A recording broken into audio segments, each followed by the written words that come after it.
میری امی کے ہاں پہلے ہی 4 بیٹیاں پیدا ہو چکی تھی اور جب 5ویں بار بھی بیٹی ہی پیدا ہوئی تو ہمارے گھر میں خاموشی چھا گئی۔ ایسا لگ رہا تھا جیسے کسی نے کے مرنے کی خبر آ گئی ہو۔ دادی نے بھی منہ پھیر لیا، دادا جان بھی خاموش ہو گئے اور ابو کئی گھنٹے گھر ہی واپس نہیں آئے۔ میری امی جنہوں نے 9 مہینے مجھے اپنے وجود میں رکھا تھا، وہ مجھے سینے سے لگا کر مسلسل رو رہی تھی۔ ان کی آنکھوں میں ایک ہی سوال تھا کہ کیا بیٹی ہونا واقعی اتنا بڑا جرم ہے؟ اس وقت میری خالہ وہاں موجود تھی، وہ خود 7 مہینے کی حاملہ تھی۔ انہوں نے امی کے آنسو پونچھے اور کہا، باجی تم کیوں رو رہی ہو؟ یہ تمہاری ہی بیٹی نہیں، میری بھی بیٹی ہے۔ آج سے یہ بیٹی میری ہے۔ اگر میرے ہاں بیٹا پیدا ہوا تو میں اس کو اپنی بہو بناؤں گی۔ بس اس ایک جملے نے میری پوری زندگی کا رخ ہی بدل دیا۔ پیدائش کے دن سے ہی میرا نام میری خالہ کے گھر سے جوڑ دیا گیا تھا اور سب یہی کہتے تھے، یہ تو اپنی خالہ کی بہو ہے، یہ تو بچپن سے ہی اپنے کزن کی امانت ہے۔ میں چھوٹی تھی، معصوم تھی، لیکن جب ایک بات روز روز سنائی جائے تو انسان اسے سچ مان لیتا ہے۔ میں نے بھی دل ہی دل میں اپنے کزن کو اپنا مان لیا تھا۔ حالانکہ ہماری زیادہ بات نہیں ہوتی تھی، وہ مجھ سے عمر میں کچھ چھوٹا تھا، کم بولنے والا، سنجیدہ سا لڑکا۔ لیکن نہ جانے کیوں جب بھی وہ گھر آتا میرا دل عجیب خوشی سے بھر جاتا۔ میں چپکے سے آئینے کے سامنے کھڑی ہو کر سوچتی، ایک دن میں اسی کے نام کی مہندی لگاؤں گی، ایک دن میں اس کے گھر دلہن بن کر جاؤں گی۔ اور اس طرح وقت گزرتا گیا، میں خواب بنتی گئی۔ میرے کزن کا نام احد تھا اور احد بچپن سے ہی فوج میں جانے کا شوق رکھتا تھا۔ وہ گاؤں کے باقی لڑکوں کی طرح آوارہ نہیں تھا، وہ خاموش رہتا، اپنے خوابوں میں مگن۔ جب ہم 17 سال کے ہوئے تو احد نے میٹرک کے بعد آرمی کا ٹیسٹ دیا اور جس دن اس کا سلیکشن ہوا مجھے لگا جیسے میری اپنی زندگی سنور گئی ہو۔ میں نے سجدے میں جا کر اللہ تعالیٰ کا شکر ادا کیا، کیونکہ گھر والوں نے یہی کہا تھا جیسے ہی احد کی جاب لگے گی ہم دونوں کی شادی ہو جائے گی۔ اس دن میں نے پہلی بار اپنے دل میں خود کو دلہن کے روپ میں دیکھا تھا۔ میں نے اپنے دوپٹے کے کنارے پر اس کا نام لکھوایا اور رات بھر جا کر خواب بنتی رہی، لیکن زندگی ہمیشہ انسان کے خوابوں کے مطابق نہیں چلتی۔ احد کی ٹریننگ شروع ہو گئی، وہ شہر چلا گیا۔ شروع میں وہ کبھی کبھار فون کر لیتا تھا، اس کی آواز سنتے ہی میرا دل دھڑکنے لگتا۔ وہ بس اتنا کہتا، کیسی ہو؟ اور میں پوری رات انہی 2 لفظوں پر گزار دیتی۔ پھر آہستہ آہستہ اس کے فون کم ہونے لگے۔ میں خود کو سمجھاتی رہی، آرمی کی ٹریننگ سخت ہوتی ہے، وہ مصروف ہوگا۔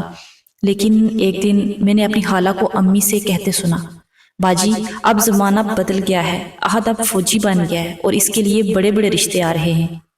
میری سانسیں رک گئی۔ امی نے گھبرا کر پوچھا، لیکن بہن بچپن سے تو تم نے… خالہ نے فوراً بات کاٹ دی۔ وہ تو بچپن کی باتیں ہیں نا باجی۔ یہ جملہ میرے دل میں ایسے لگا جیسے کسی نے خنجر گھونپ دیا ہو۔ اس رات میں بہت روئی۔ پہلی بار مجھے احساس ہوا کہ لڑکیوں کے خواب کتنے سستے ہوتے ہیں۔ جن وعدوں پر وہ پوری زندگی یقین کرتی ہیں وہ دوسروں کے لیے صرف مذاق ہوتے ہیں۔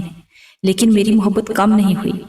میں اب بھی احد کا انتظار کرتی رہی، ہر جمعے، ہر عید اور ہر چھٹی پہ۔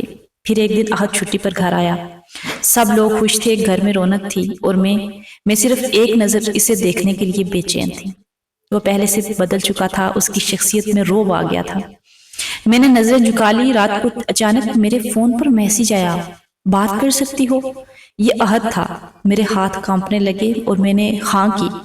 اور پھر پہلی بار اس نے مجھے دل کی بات کہی۔ اس نے کہا، مجھے نہیں معلوم گھر والے کیا سوچ رہے ہیں، لیکن میں آج بھی تمہیں اپنی زندگی مانتا ہوں۔ میری آنکھوں سے آنسو بہنے لگے۔ مجھے لگا میری دنیا واپس آ گئی۔ لیکن کہانی یہاں ختم نہیں ہوتی، کیونکہ قسمت ابھی میرا سب سے بڑا امتحان لے رہی تھی۔ احد کی وہ ایک کال میرے لیے پوری دنیا بن گئی۔ میں پوری رات سو نہیں سکی، بار بار اس کی آواز میرے کانوں میں گونجتی رہی، میں آج بھی تمہیں اپنی زندگی مانتا ہوں۔ میں نے پہلی بار محسوس کیا شاید محبت واقعی خوبصورت ہوتی ہے، شاید قسمت اب مجھ پر مہربان ہونے والی ہے۔ اگلے چند دن احد اکثر مجھے میسج کرتا رہتا، کبھی میری طبیعت پوچھ لیتا، کبھی اپنے ٹریننگ کے قصے سناتا اور کبھی بس خاموش رہتا۔ لیکن اس خاموشی میں بھی عجیب سا سکون تھا۔ میں ہر وقت موبائل ہاتھ میں لیے پھرتی، اس کے ایک میسج پر میرا چہرہ کھل اٹھتا۔ میری بہنیں مجھے چھیڑتی، لگتا ہے اب ہماری بہن واقعی دلہن بننے والی ہے، اور میں شرما کر وہاں سے بھاگ جاتی۔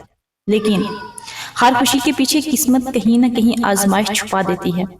ایک رات میں پانی لینے کے لیے کچن میں گئی تو میں نے ابو اور امی کو باتیں کرتے سنا۔ ابو کہہ رہے تھے، میں اپنی بیٹی کی بے عزتی برداشت نہیں کر سکتا، اگر ان لوگوں نے رشتہ توڑا تو ہم خود انکار کر دیں گے۔ امی رو رہی تھی اور بار بار ابو سے کہہ رہی تھی، لیکن بہن نے وعدہ کیا تھا۔ ابو نے غصے سے کہا وعدے صرف غریبوں کے ساتھ توڑے جاتے ہیں۔ میرا دل دھڑکنے لگا۔ میں نے اگلے دن احد کو سب کچھ بتا دیا اور پھر احد بولا تم پریشان نہیں ہو، میں سب کچھ ٹھیک کر دوں گا، میں بہت جلدی گھر آؤں گا اور سب کے سامنے کھل کر بات کروں گا۔ اس کے الفاظ نے مجھے حوصلہ دیا اور میں نے پہلی بار اپنے مستقبل کے خواب کھل کر دیکھنے شروع کر دیے۔ میں نے اپنے جہیز کے لیے کپڑے سنبھالنے شروع کر دیے، امی کے ساتھ بیٹھ کر ڈیزائن دیکھتی اور رات کو چھپ چھپ کر دلہنوں کی تصویریں دیکھتی اور بس خواب بنتی۔ مجھے لگتا تھا اب کوئی ہمیں جدا نہیں کر سکتا۔ پھر ایک دن خالہ کے گھر سے دعوت آئی، کہا گیا سب لوگ شام کو کھانے پر آئیں۔ میرا دل خوشی سے جھوم اٹھا۔ میں نے سوچا شاید آج رشتے کی بات ہوگی۔ میں نے اپنی پسند کا سوٹ پہنا، ہلکا سا میک اپ کیا اور دل ہی دل میں ہزار دعائیں مانگتی رہی۔ لیکن عجیب بات یہ تھی احد کہیں نظر نہیں آ رہا تھا۔ میں بار بار نظریں اٹھا کر اسے ڈھونڈ رہی تھی۔ اتنے میں خالہ نے سب کو ڈرائنگ روم میں بلایا۔ ان کے چہرے پر عجیب سی خوشی تھی۔ انہوں نے کہا آج ہم سب آپ کو ایک بہت بڑی خوشخبری سنانا چاہتے ہیں۔ میرا دل زور زور سے دھڑکنے لگا۔ میں نے نظریں جھکا لی۔ پھر خالہ نے اگلا جملہ کہا ہم نے احد کی منگنی اپنی دوست کی بیٹی سے طے کر دی ہے۔ بس مجھے لگا جیسے زمین میرے قدموں کے نیچے سے نکل گئی ہو۔ میرے کان سن ہونا شروع ہو گئے اور امی نے حیرت سے خالہ کی طرف دیکھا۔ لیکن بہن ہماری بیٹی، خالہ نے سرد لہجے میں کہا باجی ہم نے کب کہا تھا کہ ہم واقعی آپ کے گھر سے رشتہ کریں گے؟ بچپن کی باتوں کو آپ نے دل پر ہی لے لیا۔ یہ سن کر میری آنکھوں کے سامنے اندھیرا چھا گیا۔ میں نے فوراً احد کو ڈھونڈنے کی کوشش کی۔ وہ گھر کے باہر کھڑا تھا۔ میں کانپتی ہوئی آواز میں بولی احد کیا یہ سب کیا ہے؟ یہ سب جھوٹ ہے نا؟ تم نے کہا تھا نا تم صرف مجھ سے۔ احد نے نظریں جھکا لیں اور پھر آہستہ سے کہا میں اپنی ماں کے خلاف نہیں جا سکتا۔ بس صرف ایک جملہ اور میری پوری زندگی ٹوٹ گئی۔ جس لڑکے کو میں نے بچپن سے اپنا مانا تھا، جس کے نام پر خواب سجائے تھے، وہ ایک لمحے میں مجھے چھوڑ گیا۔ میں نے محسوس کیا جیسے میرا وجود ختم ہو گیا ہو۔ اس رات میں بہت روئی، اتنا روئی کہ میری آواز بند ہو گئی۔ میں سجدے میں گر کر صرف ایک سوال پوچھتی رہی، یا اللہ اگر اسے میری قسمت میں نہیں لکھنا تھا تو میرے دل میں اس کی محبت کیوں ڈالی؟ لیکن کہانی ابھی ختم نہیں ہوئی، کیونکہ احد کی منگنی کے صرف چند دن بعد مجھے ایک ایسا راز پتا چلا جس نے سب کچھ بدل کر رکھ دیا۔ اس دن میں اپنی خالہ کے گھر گئی تھی۔ خالہ گھر پر نہیں تھی اور میں سین میں بیٹھی ان کا انتظار کر رہی تھی۔ اتنے میں اندر والے کمرے سے آوازیں آنے لگی۔ یہ میری خالہ اور ان کی نند کی آواز تھی۔ خالہ ہنس کر کہہ رہی تھی اچھا ہوا میں نے وقت پر احد کی شادی وہاں نہیں کی، ورنہ لوگ کہتے فوجی کو غریبوں کے گھر باندھ دیا۔ میرا دل زور سے دھڑکا۔ پھر ان کی نند نے پوچھا لیکن تم نے تو بچپن سے اس لڑکی کو امید دی ہوئی تھی۔ خالہ نے لاپرواہی سے جواب دیا ارے وہ سب تو صرف اپنی بہن کو تسلی دینے کے لیے کہا تھا، ورنہ میں نے کبھی اپنے بیٹے کی شادی وہاں کرنے کا سوچا بھی نہیں تھا۔ میرے ہاتھ کانپنے لگے، یعنی جس وعدے پر میں نے پوری زندگی یقین کیا وہ صرف ایک جھوٹ تھا۔ میں دیوار کے ساتھ لگ کر کھڑی ہو گئی، سانس لینا مشکل ہو رہا تھا۔ پھر خالہ نے ایک اور بات کہی، ویسے بھی احد کبھی اس لڑکی کو پسند ہی نہیں کرتا تھا، وہ تو ہمیشہ مجبور تھا۔ یہ سنتے ہی میری آنکھوں سے آنسو بہنے لگے۔ مجھے لگا جیسے کسی نے میرا دل نوچ لیا ہو۔ میں فوراً وہاں سے نکل آئی۔ راستے بھر صرف ایک ہی سوال میرے ذہن میں تھا، اگر وہ مجھ سے محبت نہیں کرتا تھا تو پھر اس رات اس نے مجھ سے وہ بات کیوں کی، وہ سب کچھ کیوں کہا؟ اسی رات احد کا فون آیا۔